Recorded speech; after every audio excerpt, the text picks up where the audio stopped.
नमस्कार, बिहार तक और आप देख रहे हैं बड़ा सवाल और मैं हूं आपके साथ रोहित सिंह। तो अगले साल बिहार विधानसभा चुनाव होने हैं और उसको लेकर जो है वो अलग अलग राजनीतिक दल के नेता जो हैं वो तैयारी में जुटे हुए हैं। और आज बात करेंगे तेजस्वी यादव की, नेता प्रतिपक्ष आरजेडी के कद्दावर नेता।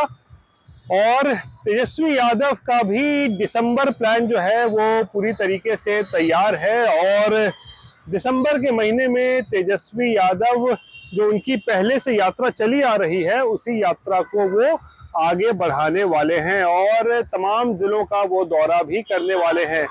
अब तक हमने देखा कि 2 चरण की यात्रा उनकी जो है वो हो चुकी है। सितंबर में ही इसी साल जो है उनकी यात्रा की शुरुआत हुई थी। उसके बाद 2 चरणों की यात्रा उनकी पूरी हो चुकी है और अब तीसरे चरण की यात्रा कल से शुरू होने वाली है। कल से यानी कि 4 दिसंबर से मुंगेर से तेजस्वी यादव की यात्रा जो है एक बार फिर शुरू हो रही है और 7 तारीख तक ये यात्रा जो है वो चलेगी तीसरे चरण में। और इस दौरान मुंगेर, बेगूसराय, लखीसराय, शेखपुरा ये तमाम जिलों का दौरा करेंगे तेजस्वी। और तो उनका कार्यकर्ता से जो मुलाकात का जो कार्यक्रम होता है उसमें वो शिरकत करेंगे। दरअसल तेजस्वी यादव की ये यात्रा जो है यहाँ वो जनता से नहीं मिलते हैं, यहाँ पर वो दरअसल मिलते हैं अपने पार्टी के ही जो स्थानीय नेता हैं, कार्यकर्ता हैं, उनसे ही क्लोज डोर मीटिंग होती है, यानी बंद कमरे में कहीं या बड़े हॉल में जो है वो मीटिंग होती है।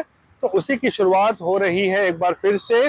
और बीच में क्योंकि झारखंड में विधानसभा चुनाव चल रहे थे, फिर पिछले हफ्ते बिहार विधानसभा का शीतकालीन सत्र चल रहा था, इसके वजह से जो है ये यात्रा शुरू नहीं हो पा रही थी। लेकिन अब कल से ये यात्रा एक बार फिर से शुरू हो रही है। तीसरे चरण की यात्रा के बारे में हमने आपको बताया 4 से 7 तारीख तक चलने वाली है। और फिर चौथे चरण की यात्रा जो है वो 15 दिसंबर से शुरू होगी और वो शुरू होगी सुपौल से। और फिर कोसी और सीमांचल के जो तमाम जिले हैं उनका दौरा करेंगे, जिसमें सहरसा, मधेपुरा, अररिया, पूर्णिया, भागलपुर ये तमाम जिले जो है शामिल है। और 22 तारीख तक जो है ये यात्रा चौथे चरण की चलेगी, यानी कि दिसंबर का जो पूरा महीना है तेजस्वी यादव का एक तरीके से कहें तो बिल्कुल पैक शेड्यूल है। और एक के बाद एक जिलों का दौरा होगा और बिहार विधानसभा की तैयारियों में तेजस्वी यादव जो है वो जुट चुके हैं। और जहां भी वो जा रहे हैं वो दरअसल एक तरीके से फीडबैक ले रहे हैं, लोगों से नहीं बल्कि अपने पार्टी के बड़े नेताओं कार्यकर्ताओं से, जो स्थानीय नेता कार्यकर्ता हैं उनसे फीडबैक ले रहे हैं कि किस तरीके का माहौल है, क्या चल रहा है, जनता के बीच में क्या माहौल चल रहा है, कहाँ कमी रह गई है, कहाँ कुछ और करने की जरूरत है। तो ये तमाम चीजों को लेकर जो है तेजस्वी यादव यात्रा पर निकले हुए हैं और फिर से कल से जो है इसकी शुरुआत हो रही है। और देखिए तेजस्वी यादव के लिए जो है इस बार चुनौती जो है वो पिछले कई बार की तरह ही एक बार और बड़ी चुनौती है, क्योंकि देखिए तेजस्वी यादव के ही कंधे पर एक बार फिर से विधानसभा चुनाव में पूरे के पूरे महागठबंधन की जिम्मेदारी होने वाली है। यानी पूरे महागठबंधन का जो बोझ है वो तेजस्वी यादव अपने ही कंधों पर एक बार फिर से उठाएंगे। उन्हीं के नेतृत्व में चुनाव भी लड़ा जाएगा अगले साल। और ऐसे में महागठबंधन के जितने भी दल हैं, चाहे वो कांग्रेस हो या लेफ्ट के जो तमाम पार्टियां हो, बड़ा चेहरा जो है वो तेजस्वी यादव ही है, बड़ा नाम जो है वो तेजस्वी यादव है। महागठबंधन का चेहरा कौन है? वो तेजस्वी यादव है।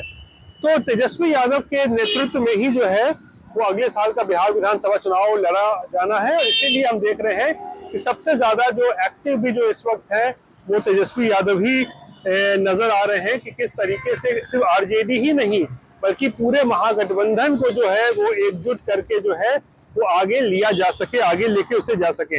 हालांकि झारखंड के अगर नतीजे देखें, जो चुनाव में नतीजे आए हैं वो कहीं ना कहीं तेजस्वी यादव को गदगद करने वाले हैं। अच्छे नतीजे आए हैं, 4 सीटें उनकी पार्टी ने वहां पर जीती हैं 6 में से। तो झारखंड में परफॉर्मेंस कहें तो बहुत ही शानदार रहा है आरजेडी का, क्योंकि तेजस्वी का भी खासकर शानदार प्रदर्शन रहा है। वहां पर तेजस्वी ने बहुत मेहनत भी की थी और वहां पर उन्होंने प्रचार प्रसार भी जो है वो खूब किया था।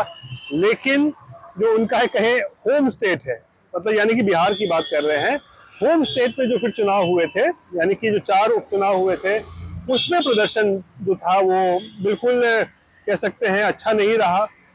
चारों सीट पर जो है हार हुई महागठबंधन की। तो वो 4 सीटों पर जो बिहार में हार हुई है, उसका कहीं ना कहीं कह सकते हैं कि एक झटका जरूर लगा है आरजेडी को और महागठबंधन को।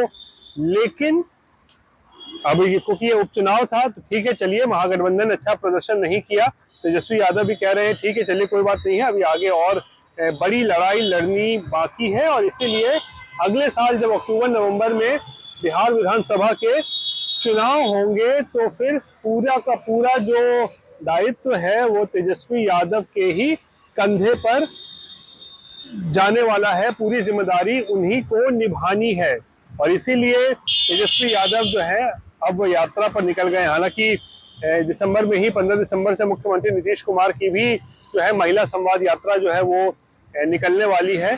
तो यात्राओं का दौर जो है वो बिहार में इस वक्त चल रहा है। लेकिन एक तरीके से कहें तो दो बड़े नेताओं की ये लड़ाई है, यात्राओं की लड़ाई भी इसे कहा जा सकता है। एक तरफ तेजस्वी यादव जो अपनी यात्रा पर आगे बढ़ेंगे, वहीं दूसरी तरफ नीतीश कुमार जो अपनी यात्रा की शुरुआत करेंगे। लेकिन तेजस्वी यादव किस तरीके से जो समीकरण है बिहार में, जो समीकरण है जातीय समीकरण है, उन्होंने जो एक फॉर्मूला बनाया था बाप का BAAP, उसको किस तरीके से वो साधते हैं, किस तरीके से MY जो मुस्लिम यादव का जो एक समीकरण जो रहा है हमेशा से आरजेडी का एक स्ट्रॉन्ग होल्ड रहा है, एक मजबूत किला रहा है, उसको किस तरीके से कंसोलिडेट करते हैं। क्योंकि हाल के दिनों में ये पाया गया कि मुस्लिम मतदाता जो है वो JDU के तरफ भी एक बार फिर से जो है वो मुड़ते नजर आ रहे हैं या आकर्षित होते नजर आ रहे हैं। तो ऐसे में मुस्लिम मतदाता वापस आरजेडी के साथ आए, वापस आरजेडी के साथ बने रहें और यादव मतदाता यानी कि MY जो है उनका मुख्य वोट बैंक वो एकजुट रहे, ये तेजस्वी यादव के लिए सबसे बड़ी चुनौती बनने वाला है। लेकिन अब बड़ा सवाल यही है कि यात्राएं तो शुरू हो गई हैं, तेजस्वी यादव की यात्रा शुरू हो रही है कल से, लेकिन इसका कितना फायदा होगा और तेजस्वी यादव इस यात्रा के जरिए कितना अपने पार्टी को और मजबूत कर पाते हैं आने वाले दिनों में, ये बड़ा सवाल है। बहरहाल ये थी बिहार से जुड़ी हुई आज की बड़ी खबर। बाकी की तमाम खबरों के लिए आप देखते रहिए बिहार तक और मुझे आज के लिए दीजिए इजाजत। नमस्कार।